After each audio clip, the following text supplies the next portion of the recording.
La plus grande tristesse de la vie de Diogo Jota, footballeur talentueux de Liverpool et de l'équipe nationale portugaise, ne réside probablement pas seulement dans les moments d'échec sur le terrain, mais aussi dans les défis personnels et les pressions invisibles auxquelles il a été confronté tout au long de sa carrière et de sa vie. Né le 4 décembre 1996 à Porto, au Portugal, Diogo Jota, de son vrai nom, Diogo José Teixeira da Silva, a grandi dans une famille simple, où l'amour du football était une flamme brûlante depuis son enfance. Cependant, sa plus grande tristesse ne réside pas dans les échecs en match, ni dans les blessures persistantes, mais dans la fragilité de la vie qu'il n'avait jamais anticipée. 11 jours seulement après avoir épousé sa compagne de longue date, Ruth Cardozo, le 22 juin 2025, Jota et son jeune frère André Silva ont perdu la vie dans un terrible accident de voiture à Zamora, en Espagne, le 3 juillet 2025. Cette tristesse n'était pas seulement la sienne, mais aussi celle de sa famille, de ses amis et de millions de fans à travers le monde. La vie de Jota, bien que courte, fut un parcours inspirant, mais elle fut aussi ponctuée de moments d'impuissance. Il a confié un jour lors d'une interview que les blessures constantes tout au long de sa carrière avaient été les plus difficiles pour lui. Les moments où il devait rester sur le banc de touche, à regarder ses coéquipiers jouer sans pouvoir contribuer, étaient des moments qui le séparaient de sa plus grande passion. Cependant, cette tristesse est incomparable à la tragédie de la fin de sa vie, lorsqu'il quitta ce monde à 28 ans, juste après des jours heureux avec sa nouvelle épouse et ses 3 jeunes enfants. La plus grande tristesse de Jota fut peut-être de ne pas pouvoir continuer à vivre assez longtemps pour voir grandir ses enfants, continuer à se consacrer au football et réaliser le rêve qu'il caressait depuis son enfance à Gondomar. Jota a toujours été connu comme un homme optimiste, au sourire éclatant et à l'esprit combatif acharné. Cependant, au fond de lui, il porte aussi une tristesse que peu de gens connaissent. Père de famille, il a toujours essayé de concilier sa carrière de footballeur stressante et son rôle de père et d'époux. Les moments où il devait quitter la maison pour jouer, les moments où il manquait les moments importants de la vie de ses enfants, comme leurs anniversaires ou leurs premiers pas, étaient autant de petites blessures dans son cœur.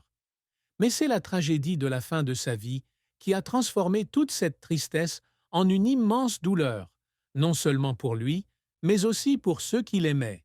Diogo Jota a débuté sa carrière de footballeur à Passos de Ferreira, un petit club portugais où il a rapidement révélé son talent naturel. Dès son plus jeune âge, jouant au football dans les rues de Porto, Jota s'est distingué par son excellente technique, sa vitesse et son talent de buteur. Il a rejoint l'équipe de jeunes de Gondomar avant de rejoindre Passos de Ferreira, où il a fait ses débuts en équipe première en 2014, à l'âge de 17 ans. Son talent a rapidement attiré l'attention des grands clubs et, en 2016, il a signé à l'Atlético Madrid, l'un des meilleurs clubs espagnols.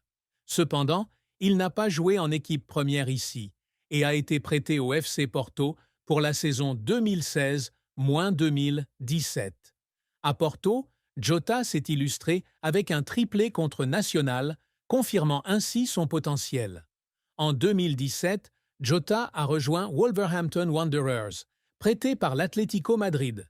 Ce fut un tournant majeur dans sa carrière. Lors de sa première saison au Wolves, Jota a inscrit 17 buts en UFL Championship, jouant un rôle clé dans la montée de l'équipe en Premier League. Ce succès lui a valu un transfert définitif pour 14 millions d'euros en 2018. En Premier League, Jota a continué à briller, marquant dès ses débuts et devenant le deuxième joueur portugais à inscrire un triplé dans la compétition. Il a inscrit un total de 44 buts en 130 et une apparition pour les Wolves, devenant ainsi l'un des joueurs les plus appréciés du club. En 2020, Jota a rejoint Liverpool pour un montant de 41 millions de livres sterling, une étape importante de sa carrière.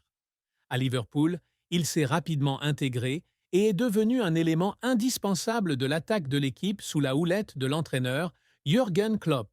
Jota a inscrit 7 buts lors de ses 10 premiers matchs pour Liverpool, démontrant ainsi son talent de buteur et son style de jeu intelligent. En 5 saisons à Liverpool, il a inscrit 65 buts en 182 apparitions, contribuant à la conquête du titre de Premier League en 2024-2025, de la FA Cup en 2022 et de 2 Coupes de la Ligue en 2022 et 2024. Sur la scène internationale, Jota a disputé 49 matchs avec le Portugal, inscrivant 14 buts et remportant 2 Ligues des Nations de l'UEFA, respectivement en 2019 et 2025. Cependant, la carrière de Jota n'a pas toujours été de tout repos.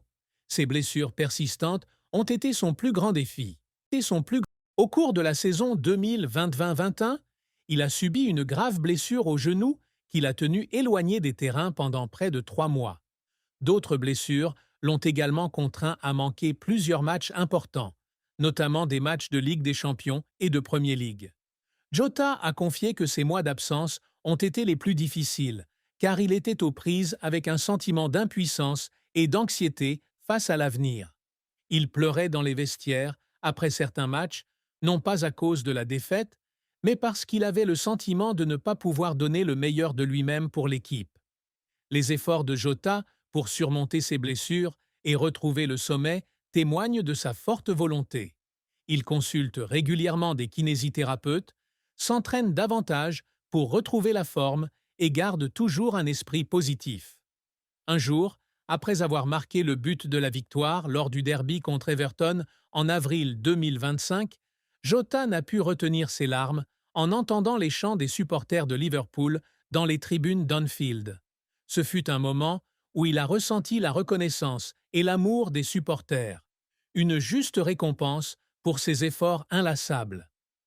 La vie de Diogo Jota s'est terminée tragiquement le 3 juillet 2025, seulement 11 jours après son mariage avec Ruth Cardoso, sa compagne de longue date et l'amour de sa vie. Vers 0h30, sur l'autoroute A52 près de Cernadilla, dans la province de Zamora, en Espagne, Jota et son jeune frère André Silva, footballeur professionnel du club de Penafiel, ont perdu la vie dans un terrible accident de voiture. La Lamborghini dans laquelle les frères voyageaient a crevé lors d'un dépassement, provoquant une perte de contrôle du véhicule, une sortie de route et un incendie. L'accident s'est produit alors que Jota se rendait à Santander pour prendre un ferry pour l'Angleterre afin de préparer la nouvelle saison avec Liverpool. Selon certaines sources, il lui aurait été déconseillé de prendre l'avion après une légère intervention chirurgicale, ce qui l'aurait conduit à prendre la voiture. La mort de Jota et d'André Silva a bouleversé le monde du football. Quelques heures avant l'accident, Jota et Ruth ont publié une vidéo sur Instagram partageant les moments heureux de leur mariage avec la légende suivante « Un jour inoubliable ». Ces images, avec le sourire éclatant de Jota et le regard affectueux de Ruth, sont devenues un souvenir bouleversant pour sa famille et ses fans.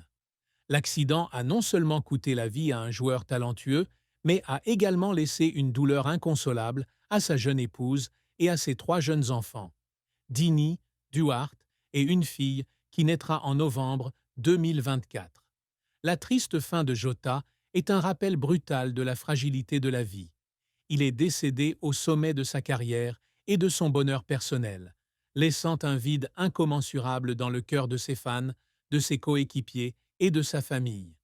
Des bouquets de fleurs, des maillots et des écharpes de Liverpool, des Wolves et de nombreux autres clubs ont été déposés à Anfield, témoignant de l'amour et du respect que le public lui portait. Une manette PlayStation arborant le logo de Liverpool a été placée parmi les hommages.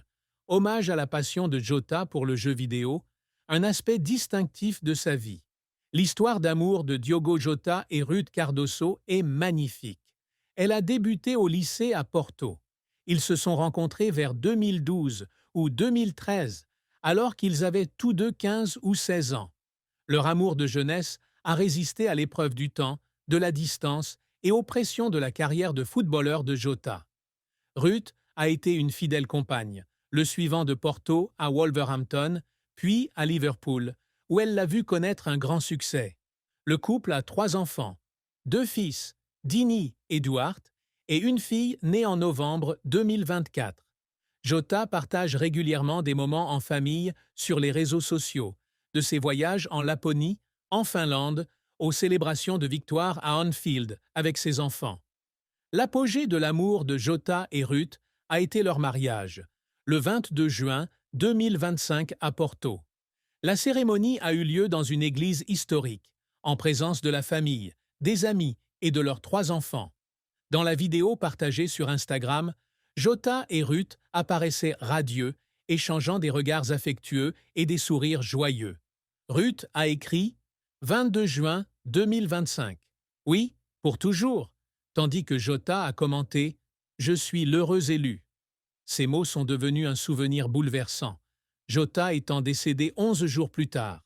Bien que leur histoire d'amour soit belle, Jota doit aussi faire face à la tristesse dans son rôle de mari et de père. La pression de sa carrière de footballeur l'éloigne souvent de sa famille, surtout lorsqu'il est absent pour les matchs ou lorsqu'il s'entraîne avec l'équipe nationale. Les moments où il manque les anniversaires de ses enfants, les vacances en famille, ou lorsque Ruth doit s'occuper seule de ses enfants en raison d'une blessure, sont autant de tristesse.